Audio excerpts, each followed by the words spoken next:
Hey everyone, I'm sorry I'm a little bit late. Just took a while setting up.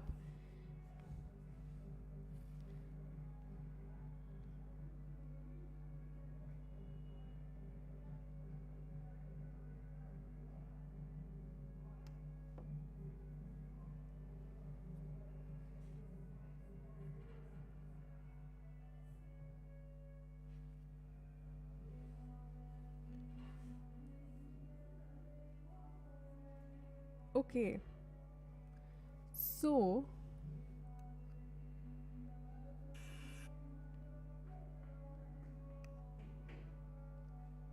hold on, let me just put a story up.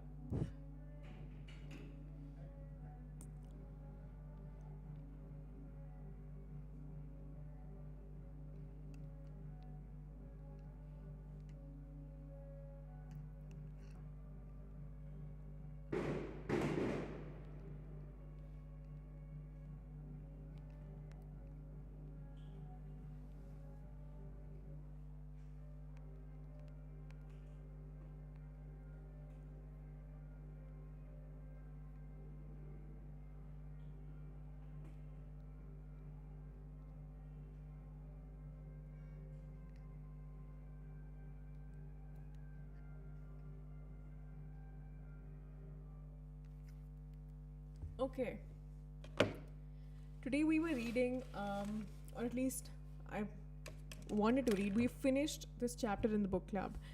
Um, it's called Saza e Kala Pani, and it's incredible um, because it tells us about the lesser known history of how our revolutionaries were treated. Obviously, I don't have to go into questions of like how the Congress has appropriated from these people and how it has taken credit even where it deserved none. Um, but this is the part which almost never gets told. And when you read this chapter, you also understand the divides that are present in our country today, especially in terms of religion. And, often we dismiss them as a problem that the natives or not I shouldn't say the natives because that word is almost never used by the liberal media, but um, we dismiss these problems as something that the lower strata of society usually faces and the upper strata really has nothing to do with it, and it's dismissed as something which can be done away with by education.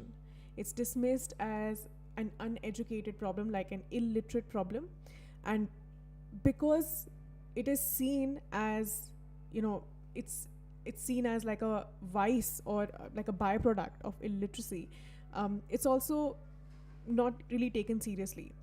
But when you look at how the British have, the role that the British had to play in deepening the divide between the Hindu and the Muslims uh, under their rule, uh, you kind of get a sense of how much it was the British at play versus how much that divide already existed. And I also feel, and this is just my opinion on the subject, but I could be completely wrong. Sometimes we attribute to the British too much blame when we really should be blaming um, the oppressing community, whoever that is. All right, and I don't want to take any names because I know I'll be termed as a bigot or whatever, just simply for quoting history. Um, but I think we do that a lot. We tend to blame the British more for the actions of the oppressing community because we're afraid to call out the oppressing community uh, for what it's doing. But when you read history, if you're going to read history for what it is, and if you're going to take it simply as it is without adding too much of your own interpretation or your political tastes, then I think a very clear picture comes out, which is that yes, the British were responsible to a great extent in deepening that divide, but ultimately they only handed you the gun. You pulled the trigger, right? So the guy who handed you the gun cannot always be held responsible for you pulling the trigger. Perhaps to some extent, you could say that he abetted you in doing certain acts. But eventually you were the one who did them, and you are just as much to blame. Or no, I wouldn't say just as much to blame, but you share a large chunk of the responsibility, and you have to take responsibility.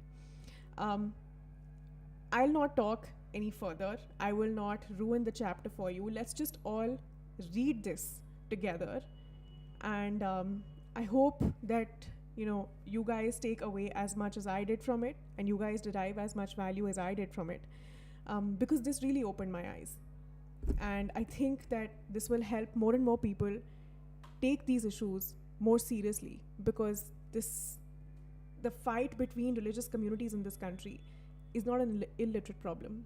It's a bigoted problem. It's a problem of a certain faction being communally bigoted and intolerant towards any other opinion except its own. And that's what we're dealing with, and we see historical evidence of that existing for a very, very long time. And that is what has to be tackled. Anyway, this is chapter 8 of the book. It's called Sazae Kala Pani. I don't know if you can see. Anyway, the story begins at Port Blair, July 1911. It doesn't begin there, of course, but for our purposes, I'm reading from page number 266 of the book, chapter 8. Port Blair, July 1911. And this is, Savarkar has just been sentenced to transportation for life. This is him boarding the SS Maharaja, which is going to take him to Madras, or which has already taken him from Madras, and he's en route to Kalapani. On entering the cabin, in the lowest deck of the SS Maharaja, Vinayak found that he had to share space with some 50 other members, the most unkempt and unwashed masses of the country, who had spread their beddings on every available inch of the floor. In front of him was a cask from which a terrible stench choked the air. Later, when he saw a fellow passenger easing himself right there in front of him, Vinayak realized that this was used as a chamber pot and commode by these unfortunate passengers. It needed a steely resolve of the mind to overcome this level of ill treatment, and Vinayak consoled himself with various philosophical stories.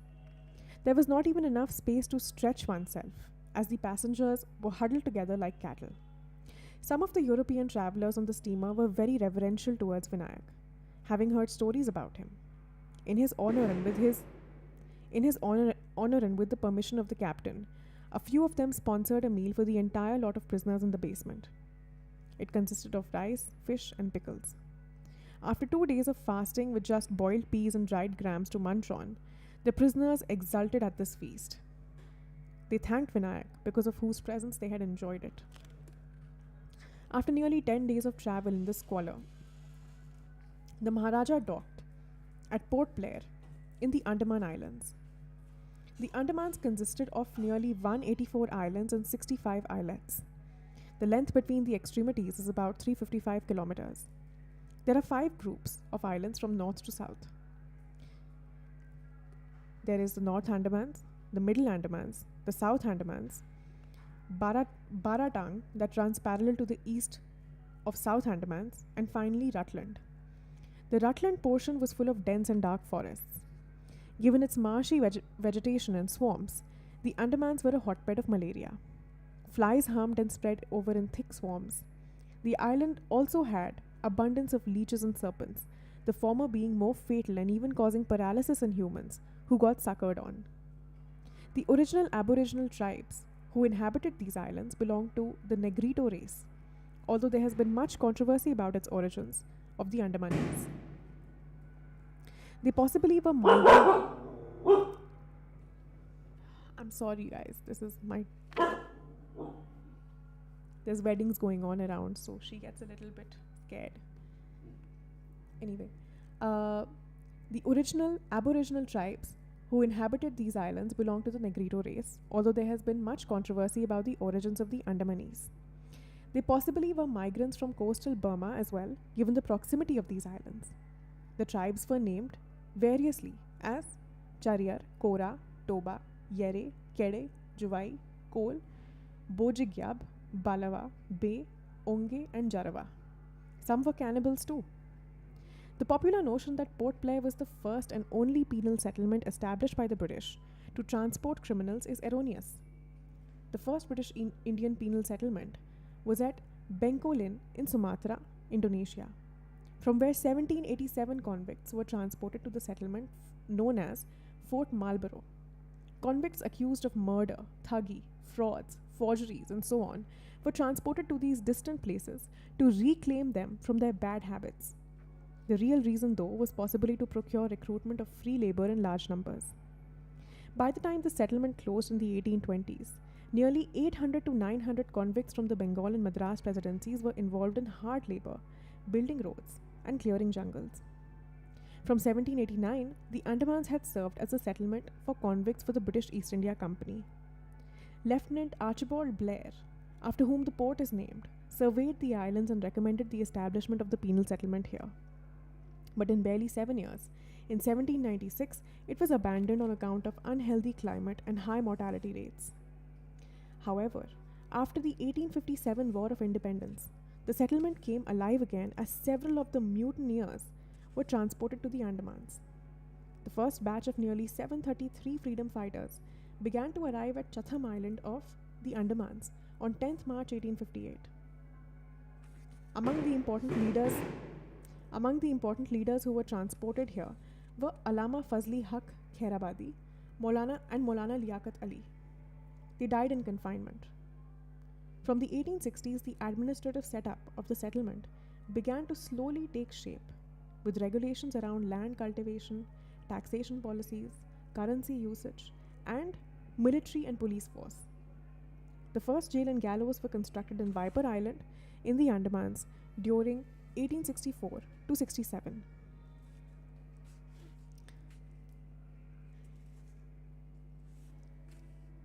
Okay.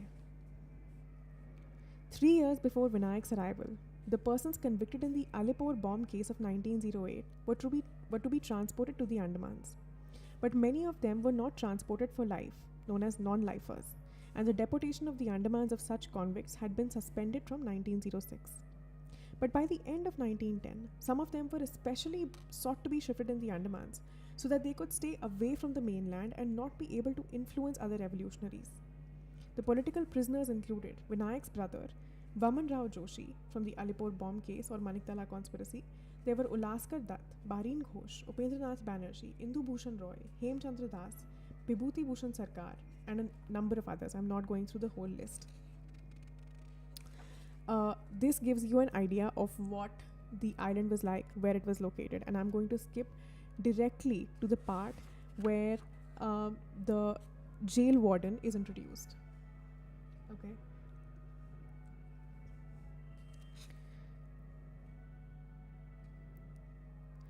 It was into this mysterious and enigmatic world of pain and torture that Vinayak was ushered in the wee hours of the morning. His arrival in the settlement had been recorded as 30th June 1911. He was rudely awakened by a sepoy who was unduly harsh because he was in the presence of his superior, probably hoping that being rude to Vinayak would earn him an early promotion. Bound in heavy chains and handcuffed, it was a chore to drag himself barefoot in the blistering heat of Port Blair. The accompanying warder kept ordering him to quicken his pace. After a tortuous uphill walk, they finally stood at the gates of the dreaded cellular jail. The jail's gate began to grate on its hinges as it was opened, and as Vinayak writes, "I went in, and it was shut behind me. I felt that I had entered the very jaws of death."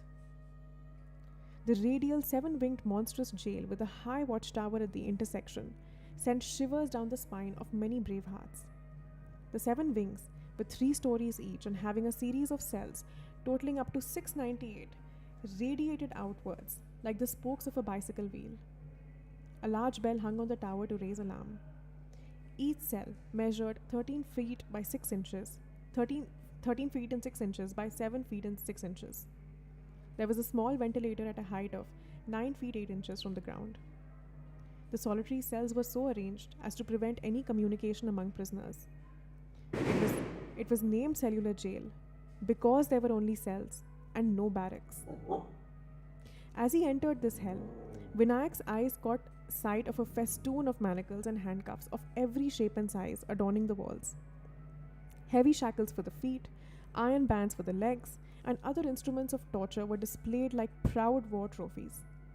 Two sergeants led him there so that this could be Vinayak's introduction to the gory details before he met its more gruesome inhabitant, the jailer, David Barry.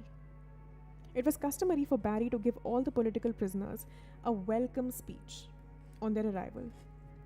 Notorious for his eccentricities and his exceptionally ingenious ways of torture, Barry's name made convicts tremble with fear. In his memoir, the revolutionary Upendranath Banerjee refers to him as a 5'3" man, as a 5'3" man with a scowling bulldog's appearance, who resembled Mr. Legree in the famous book Uncle Tom's Cabin. On Banerjee's entry, Barry had told him that this was the place where he tamed the fiercest lions. Barry entered the room where Vinayak was sternly observing all the fetters and torture tools, and gruffly ordered the sergeant to leave the man as he was not a ferocious tiger. Then, pointing to his big stick, he asked Vinayak if he was the one who tried to escape at Marseilles, and why he had even contemplated such an act given the additional trouble it had landed him in. Just a little context here. When Vinayak was being transported from London to India, the ship had docked at Marseilles. And Vinayak had tried to escape from the ship onto French soil, knowing that he would not receive a fair trial in India. However, his escape attempt was unsuccessful, and he was dragged back to ship with the help of 2 Indian officers and 1 French policeman. And there was an entire international incident created on this issue. Being an Irishman who claimed to have participated in revolutionary activities of his compatriots in his youth, Barry tried to win Vinayak's confidence with his sympathetic talk. But his nationality did not matter to Vinayak. He coolly replied, "But I would not have hated you for being an Englishman.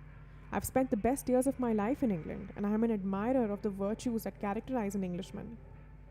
Trying to shift conversation, Barry said it was a poignant moment for him that someone as young, educated, accomplished, and scholarly as Vinayak was standing in front of him as a mere convict. But as a jailer, it was his duty to warn him that if he ever thought of breaking the rules or tried to escape, there would be none worse than him. Moreover, the place was inhabited by cannibals, he told Vinayak, who might catch him and make a meal of his succulent young flesh and chew his bones like cucumbers. "You're a lawyer," he told Vinayak, "and I'm a layman." Sorry about the background noise. "You're a lawyer," he told Vinayak, "and I'm a layman. And I have but little education. But you're a prisoner, and I'm the gaoler of this prison. So don't reject my advice as useless. Murders are murders, and they will never bring independence." "Of course I know it," retorted Vinayak. "But may I ask you, why don't you convey this to the sign finers in Ireland? Besides, who told you that I had favored murders?" Barry was stumped. Under Barry were 4 classes of men known as warders, petty officers, tindals, and jamadars. After his customary welcome address, Barry ordered a jamadar to take him away to the top floor of barrack number 7 and lock him up. On the way to the barrack was a reservoir of water. The jamadar asked Vinayak to have a quick bath. He had not bathed for 4 or 5 days and was covered with sweat and grime. He, however, had no garment to change into. The jamadar gave him a tiny piece of cloth that was no bigger than a suspender. To bathe in such a naked condition in front of another was repulsive for Vinayak. But he had no other option. He convinced himself, thinking of nudists who loved to sunbathe in the nude for health purposes. Was Saint Ramdas too not dressed in a small piece of cloth? Moreover, he could not remain without a bath for 50 long years. This practice of taking a bath in near absolute nudity in front of others was to become a daily practice for Vinayak, as it was for all other prisoners. Barin Ghosh notes pithily about this in his biography. Here in jail, there was no such thing as gentlemen, not even perhaps such a thing as a man. Here were only convicts. With literary flourish, he states that on every such occasion, while taking off his clothes for a bath, he prayed to the goddess Earth to open and take him into her bosom, just as she took her daughter Sita. He continues, "But the mother did not open her bosom. and we proceeded in that state to take our bath. And here, whatever modesty was still left to us, we had to renounce absolutely. The langoti we were given to put on while bathing could not in the least defend any modesty. Thus, when we had to change our clothes, we were in as helpless a condition as Draupadi in the assembly of the Kauravas. We could only submit to our fate. There was no help. We hung our heads low and somehow finished the bathing affair. All along, the Jamadar, a Muslim, watched with delight at Vinayak's embarrassment. To compound his misery, Vinayak was told to stand up and have a bath. He was to bend down, dip his pot in the water reservoir, and only when ordered to rub his body or take another potful of water was he to do so. And he had to complete the bath with just 3 pots of water. As he poured the first pot of water, Vinayak felt a burning sensation all over his body. When he took a palmful to gargle, he spat it out in disgust, as it was putrid and salty seawater. The Jamadar had a hearty laugh at this discomfitor and exclaimed, "What did you expect in an island? Sweet water? Now complete your bath soon." Vinayak's body had become sticky and his hair stiffened due to the salt water, and he felt he had been better off without a bath. He consoled himself thinking that in London and Paris he enjoyed a Turkish bath, and now it was time to experience the Andamanish version. He was given his prison wear, a half pant kurta and a white cap, along with badge carrying his convict number 32778 and date of release. He made his way to the cell on the top floor. The entire row had been emptied as Vinayak was to stay there in solitary confinement. To add to his misery, his cell strategically faced the gallows. Every so often the only sight was of howling and screaming men being led to their deaths. The first thing that one noticed in the jail was the distinction made between the Hindu and the non-Hindu prisoners with regard to their religious traditions. On entry into the cell, the first act that was committed for a Hindu prisoner was that his sacred thread was cut off. However, Muslim prisoners were allowed to sport their beards, as were Sikhs with regard to their hair. It was Barry's idea of creating discord between the Hindus and Muslims, and hence he placed the Hindu prisoners under the most bigoted of Muslim warders and Jamadars. Most of them were fanatical Pathans, Sindhis, and Baluchis from Sindh and northwest frontier province. It gave these men a special thrill to brutalize a Hindu kafir. In fact, they belittled their co-religionists from other parts of India, such as Madras, Bengal, or Bombay, with jibes of half kafirs. These jibes compelled the Muslim warders from the other regions to prove their worth and surpass the Pathans in their brutalities. Other than using the worst invectives and filthiest language to humiliate them, the Pathans casually slapped prisoners at will, more so when they detected even the slightest hint of disobedience or failure to do the allotted work. Barin Ghosh mentions in his biography as follows: "There was an apprehension that Hindu guards might sympathize and fraternize with us. Therefore, all the masters of our fate, the petty officers and warders, were chosen from among the Mohammedans, either Hindustani, Punjabi, or Pathan. A Pathan is what we know ordinarily as a Kabuli fruit seller. But in Port Blair, they form the myrmidons of King Yama. Ask them to capture a man, they will bring his head. Lazy and slothful and corrupt themselves, they are violently overzealous in extracting work from other people. Ramlal sits a little crosswise in the file. Give him 2 blows on the neck. Mustafa did not get up immediately he was told to, so pull off his mustache. Bakaullah is late in coming from the latrine, apply the baton and unloose the skin of his posterior. Such were the beautiful proceedings by which they maintained discipline in the prison." Barry brought along a small group of Europeans and Vinayak was shown to them, locked up in his cell as a prized catch. He and the guests engaged Vinayak in polemics around the 1857 War of Independence and tried to solicit his views. Thereafter, Vinayak was not given any work for 2 days. When he requested for books, he was told that they would be given to him after a couple of months, after supervising his conduct. He then decided to continue composing the verses of his epic that he had begun at Dongri in Bombay. And since he was never given pen and paper to write, he stored them in the recesses of his memory. On the fourth or fifth day of his arrival, while he was sleeping, a stone suddenly hit the iron bars of the cell. As he stepped forward, another stone with something wrapped around was thrown by a Hindu warder, who signaled to Vinayak to read the secret missive. His Pathan superior was woken from his siesta by the noise and came hurtling towards the warder. A thorough check was done of Vinayak too, who had hidden the piece of paper in his mouth. After the Pathan had left, he opened the letter and read it. It was a warning to him to look out for himself and not trust anyone. Many Bengali political prisoners who were lodged there had turned government spies, and that he ought to always be on his guard. Not being able to bear the extreme torture at cellular jail, many had chosen the easier way out of helping the government to lead a slightly more comfortable life in prison. Many turned willful government approvers too, in several conspiracy cases. While it was easy to judge such people, Vinayak contended, one had to undergo the miseries they did to understand what drove the toughest of men to this state of despair. This was also Barry's clever way of pitting one political prisoner against another and eliciting written confessions and testimonies under extreme duress. I'm going to skip this part. Okay, this is interesting. Page number 274. The most agonizing experience of prison life in cellular jail was the absence of lavatories.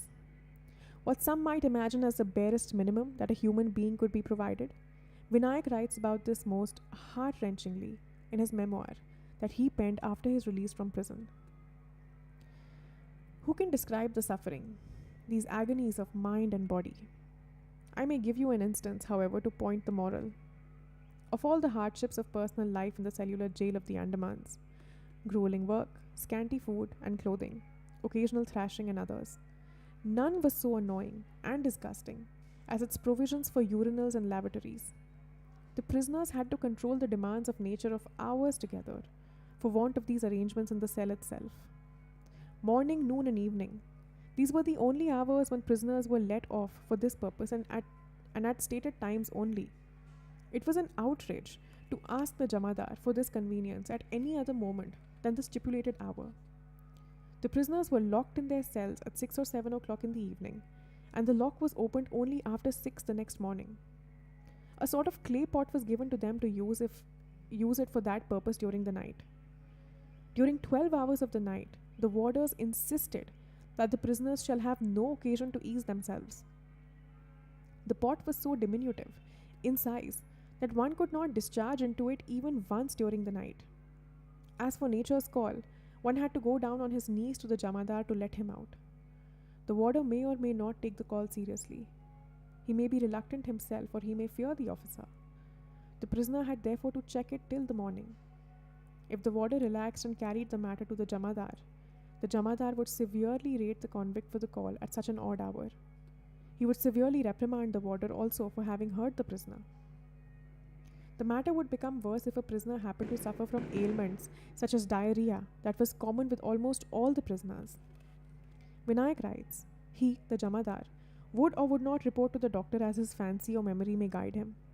The doctor's report on the ailment was never made, or made only in one case out of 100. That report had to go to Mr. Barry, and Mr. Barry would take action upon it at his own sweet will. Imagine the prisoner's condition during the night and during the process of red tape, particularly when the call was not normal, but an abnormal and sudden ailment. In the morning, Mr. Barry would sit in judgment upon it, rebuke sternly the warder and the Jamadar for their lapse of duty. The prisoner was also cross-examined by Mr. Barry, and if the former said that he could not help the call of nature, Mr. Barry turned around upon him fiercely with, "Why the devil did you have it?" And if the wretched creature had the courage to say, "I got it because I got it," the Jamadar would give him a slap in his face and scold him for giving such an insolent answer.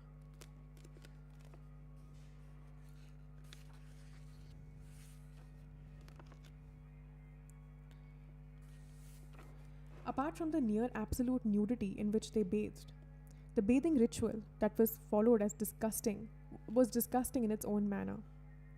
Pareen Ghosh describes the embarrassment that they were put to every time they bathed, in groups, in the presence of a tyrannical Pathan Jamadar. He writes as follows. With the ringing of the bell, the prisoners had to stand up as soon as the order "Khada ho jao" was given and lay by their clothes for search. With the order "Utha lo," they took up the clothes and they sat down when ordered "Baith jao." But the system loving Khoidad improved upon that business with 1,000 intricacies. The first order was "Khada ho jao," that is, stand up. The next was "Seedhe ek line se khada ho jao," that is, stand up in a straight line. Then "Kapda utaro," that is, remove clothes. Then "Haath mein rakho," that is, hold in your hands. Then "Kadam uthao," that is, hold one leg up. And finally "Rakh do," place on the ground. At the first order, we stood up. At the second, we approached each other and formed a line. At the third, we took off our kurtas and caps. At the fourth, we held out our hands. At the fifth, we stood on one leg as if about to dance. And at the sixth, we put the other leg forward and placed the clothes on the ground. If the whole thing was gone through in perfect order, then the Khan Sahib beamed with delight. His whole forest of whiskers radiant with the glow of his row of crooked teeth, and cried out in joy, "Bravo, heroes!" We too, on our side, out of the dire necessity of self-protection, parted our lips and grinned slightly in thankfulness, hoping by that to secure his favor. The exquisite meal that they were given after their bath was ganji or kanji, half-boiled rice churned in water to form a gooey porridge. They were given just one dabbu of this. A dabbu was a form of primitive spoon made of half a coconut shell with a cane handle fixed to it. The ganji had no salt and hence was entirely tasteless. Each prisoner was allowed precisely 1 gram, that is roughly 3.54 gram of salt per day, and this was to be used either with the ganji or with the dal and semi-cooked vegetables. Hence, most prisoners preferred to optimize their daily ration and make do with the saltless ganji. Sometimes, kerosene oil was found mixed with the ganji.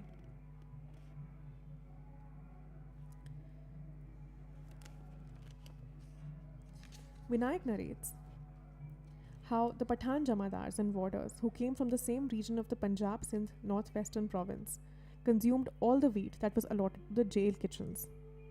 This was a staple diet for many prisoners who came from the same area. They were thus deprived of their food and forced to eat boiled rice that they were not used to. If anyone refused or demanded anything else, their life was made miserable. False allegations would be leveled, trial for fake charges conducted, and finally, brutal punishment would be meted out. Since most of the prisoners were Hindu, the Pathans took extra pleasure in depriving them of their food.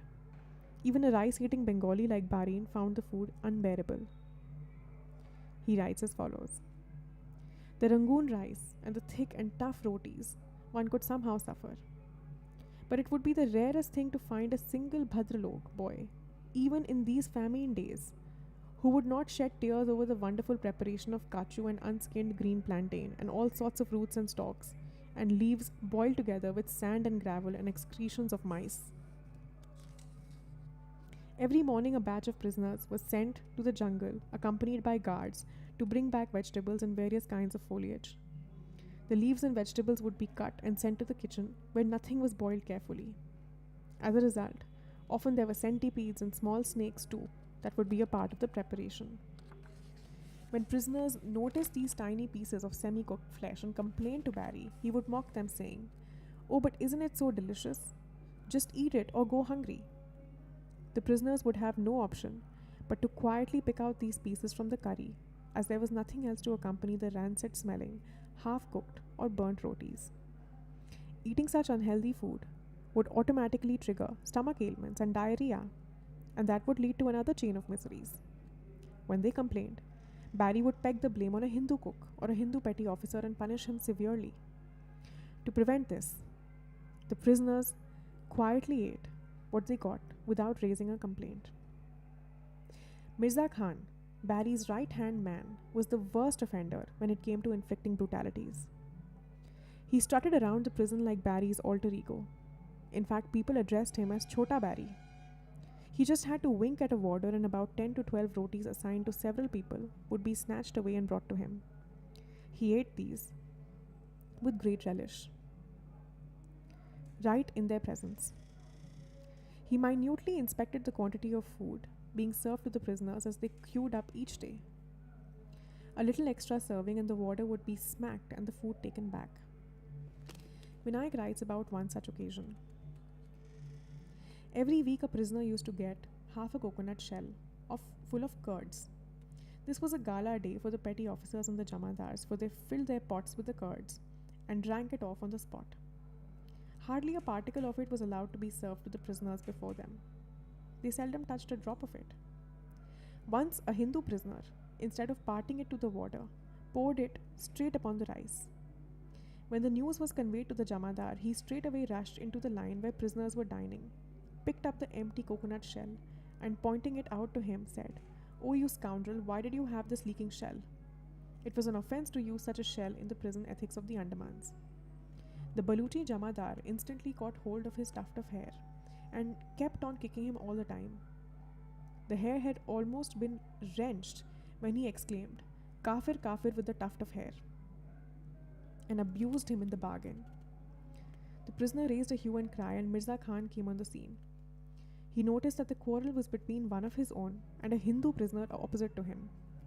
He carried him to the jailer to frame a false charge against him. I was watching it all from my own place. I beckoned to the prisoner to call me in as a witness, and I was sent for. I put before the trying officers the facts of the case as I had seen them. Mirza Khan thereupon began to shout at me. He said, "Sir, this Bada Babu is ever found to complain against Musalman warders, and he tells lies against them." I told the jailer, "Granted that I always give false evidence, I shall add one more to it now. Go and search instantly the shed in which the Baluchi officer has hidden his pot of stolen curds. Come along and I will show it to you myself." The jailer was obliged to accompany me. He got up and followed me to the shed, and he found the pot well concealed behind a heap of coconut shells. I further deposed that the Baluchi jamadar had pulled the prisoner's tuft of hair and had called him kafir, and had kicked him recklessly and for no misdemeanor whatsoever. On hearing this, the superintendent became red with anger, called the jamadar in front of him, and in order to teach a severe lesson to the rest of them, pulled off his belt and dismissed him from the job.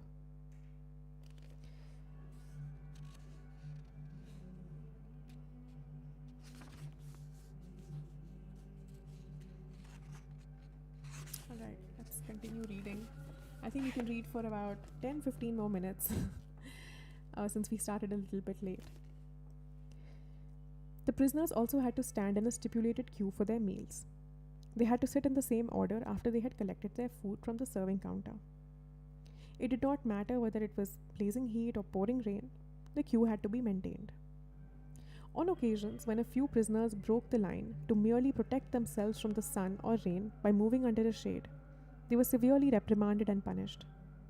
Drenched in rain, shivering in their wet clothes, and with the raindrops falling on their food, they had to eat what they got. To top it all, they were given very little time to complete what was on their plates. The petty officers would scream, "Time is up," after which their plates would be snatched away and the remaining food thrown into the dustbin. Various instruments of torture were employed. Prisoners were handcuffed and made to stand from 7 a.m. to 11 a.m. and then again from 12 noon to 5 p.m. Many eased themselves in this position and were punished for it. They were tied up in link fetters made of a chain and ankle rings. The length of the chain was about 2 feet and it weighed 3 pounds. The bars were stiff and unbending, riveted to the prisoner's feet and hung up to his waist. As the bars were stiff, the prisoner could not bend his legs throughout the period of punishment, which could extend for months. Crossbar fetters were made of a single bar for the purposes of keeping the legs apart. It also had ankle rings. The length of the bar was 16 inches and the total weight about 2.5 pounds. The prisoner could not bring his feet or legs close to each other. He had to walk, sit, work, and sleep with feet and legs stretched out. This punishment could continue at a stretch for weeks. Canes, bayonets, shackles, thick ropes, and leather whips were also regularly used. Before Vinayak's arrival, all political prisoners were put together in one floor and guarded by Pathan warders. They were given the task of picking oakum, which was both strenuous and monotonous. Pounding the coir, and extracting fibers out of it, preparing ropes from the extracted fibers, grinding dry coconut and mustard in the machine to extract oil, to make bulbs for hookahs from the shells. These formed the bulk of the prisoners' duty. Dressed in their loincloths or langotis, prisoners sat on the job from early in the morning. Each was given the dry husk of about 20 coconuts, which had to be first placed on a wooden plank and beaten with a hammer in order to soften it. The outer skin was then removed, dipped in water, moistened again, and pounded with a hammer. Due to constant pounding, all the husk inside would fall off and the fibers remained. These had to be collected and dried in the sun. Each prisoner was expected to supply a daily roll of fibers weighing a seer, that is, close to about 0.93 kilograms or 2 pounds. Those awarded lighter labor were exempted from the hard work of pounding and left to draw out ropes from these dried fibers. The daily turnout expected from every prisoner was 3 pounds of ropes, but the fact that these jobs were done in the silent company of fellow sufferers made it slightly more tolerable. Another job that was assigned to them was slightly less taxing, as it was done in the shade and not in the scorching midday sun. It involved carrying mud balls, the size of a football, from the mud grinding mills. Then a heap or mound had to be made besides the mistri, who cut out the bricks in the molds. Working in the mud the whole day, we looked the very picture of a dirty lot of swine, notes Ulaskar Dutt in his memoirs, squeaking and wallowing in filth and mire, ever so happy in their unenviable field of sport. A high-ranking officer who had come from Calcutta on inspection had seen this, and all hell had broken loose. How could political prisoners be bundled together and given such light work? He had thundered. Consequently, all political prisoners were split up and distributed across various rows and spokes of the radial jail. If they spoke or communicated through non-verbal gestures, they were whipped and beaten severely. Picking oakum was substituted with something else that was designed to crush their spirits: the grinding oil mills, or kolu. This was the hardest work and caused the death of some and drove others to insanity. The process of working the oil grinding mill at cellular jail was similar to bullocks being yoked to the handle of a mill and moving round it continuously. The only difference was that the political prisoners substituted the bullocks. If they were unwilling or unable to move around fast enough or sustain their stamina, they were forcibly dragged round and round, tied to the handle. All of this was done in the open blazing sun, making matters worse for the hapless man. The prisoner had to work until a specific quantity, that is 30 pounds of coconut oil or 10 pounds of mustard oil, was extracted. The picking oakum task was assigned to Vinayak for nearly a month after his arrival at cellular jail. After this, he was told that his hands were hardened enough and that he was now going to be promoted to the kolu. He was put to this task for months on end, and Vinayak writes about his hardship as follows. Hardly out of bed, we were ordered to wear a strap of cloth, were shut up in our cells and made to turn the wheel of the oil mill. Coconut pieces were put in the empty and hollow space to be crushed by the wheel. Passing over them,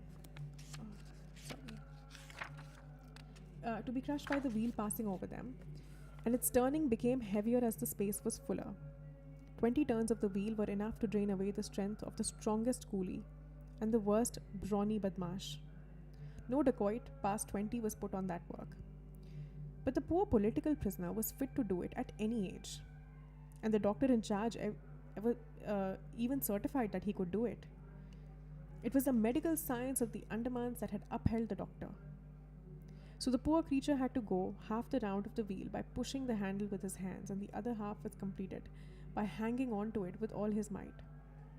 So much physical strength had to be expended on crushing the coconut pieces for oil. Youths of 20 or more, who in their lives had not done any physical labor, were put upon that labor. They were educated young men of delicate constitution. From 6 to 10 in the morning they were yoked to the wheel, which they turned round and round till their breath had become heavy. Some of them had fainted many times during the process. They had to sit down for sheer exhaustion and helplessness. Ordinarily, all work had to be stopped between 10 and 12, But this Kolu, as the oil mill labor was called, had to continue throughout. The door was opened only when meal was announced.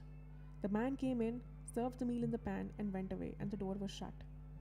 If after washing his hands one were to wipe away the perspiration on his body, the Jamadar, the worst of gangsters in the whole lot, would go at him with loud abuse. There was no water for washing hands. Drinking water was to be had only by propitiating the Jamadar. While you were at Kolu, you felt very thirsty. The waterman gave no water except for a consideration, which was to palm off to him some tobacco in exchange. If one spoke to the Jamadar, his retort was, "A prisoner is given only 2 cups of water and you have already consumed 3. Whence can I bring you more water? From your father?" We put down the retort of the Jamadar in decent language as possible. If water could not be had for wash and drink, what can be said of water for bathing?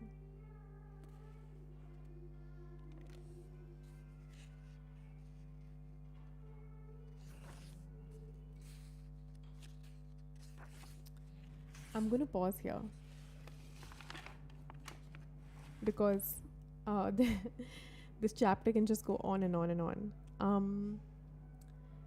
And we will read this because I think chapter 8, 9, 10 of this book have to be read publicly by everyone, because we need to know what has, like, everybody needs to learn about what has happened in the cellular jail. It's a lot more than the British oppressing and punishing political prisoners and freedom fighters and revolutionaries. It's a lot more than that. It also chronicles very clearly, and this is not disputed evidence at all. This is entirely undisputed and corroborated by a number of other revolutionaries. I've just read out extracts from Bareen Ghosh's autobiography, Ulaskar Dutt's memoir as well, that there was a very clear Hindu-Muslim divide, and the British were handing the Pathan Jamadar, the Sindhi Jamadar, the gun. But it was these petty officers who were pulling the trigger and were happy to do it because they believed that they had religious sanction to do it, right? And this fact, unfortunately, is not covered anywhere. What is the purpose of doing this? Am I trying to inflame sentiment against a particular community? Am I trying to, gaslight to already warring religious communities? Am I trying to hurt sentiment here? Absolutely not. That's not my intention. I'm just trying to understand these facts and this equation between the two communities that has existed for such a long time with as much sobriety and as much truth as possible. Okay, that is the objective here. It's not to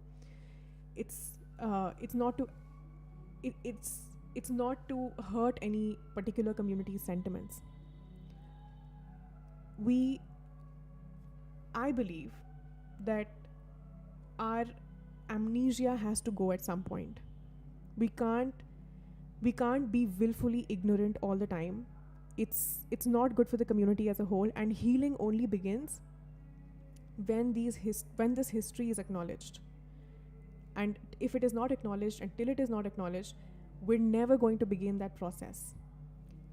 That's number one. Number two is also, often we dismiss issues raised by the lower strata of society, with regard to the whole Hindu-Muslim, as extremely trivial and as something that either doesn't happen, doesn't matter, is made up, is imagined. And that's clearly not the case. Okay, we do need to start treating those issues with a little more seriousness. I'm not saying that all issues have to be, taken with, do not have to be taken with a pinch of salt. Yes, there are exaggerations, made in a lot of accounts that are reported, either by eyewitnesses themselves or by the media. And many times the aggressors, it's not as if I'm saying that it's always, Muslim aggressors, Hindu victims. I understand that it's also the other way around. But I think to understand the conflict, we need to understand the history of what has happened and why there is bad blood or what has gone on.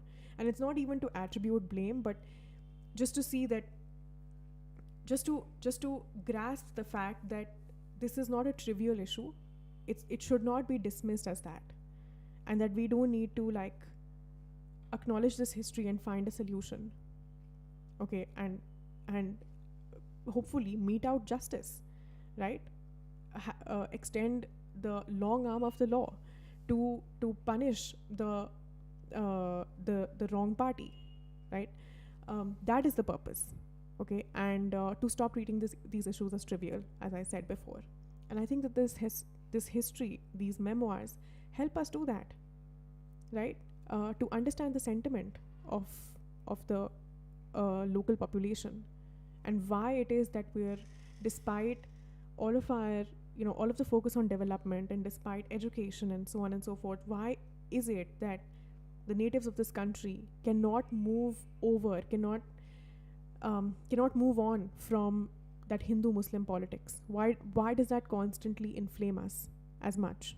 What are these raw wounds that we are still holding on to, and how did they come to be? That is the purpose. And as you can clearly see, that there is a history here that has to be acknowledged, right? I'm happy to do these sessions again whenever you guys like. Let me know what time is convenient for everybody to do like a live stream. Usually I can't do them from 9 to 10 because that is when we're having book club sessions, and from the next book onwards all the sessions are going to be live streamed, so you are going to have access to all of our read-alongs. But for this book, we have to finish it with the book club members first. But I did want to read these chapters out loud and publicly, so that everybody has access. So yeah, let me know how you guys would want to do this, what time. Maybe we could figure out something from 8 to 9, since 9 to 10 are my sessions, so I'll be able to do these live streams as well, along with the sessions. And yes, thank you so much for joining in. I am happy to have read with you, and I hope you enjoyed it as well, and I hope you took something away from this book reading, and hopefully we do many more. Yeah, that's all.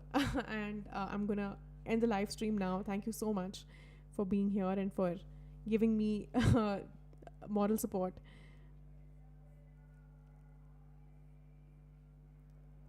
Eight to 9 is cool too. Sure.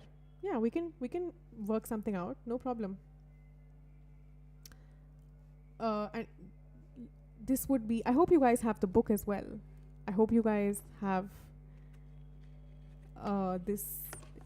I hope you guys buy this book, because it's really quite a gem. Yeah, that's all. Okay. Thank you guys. Bye. Good night.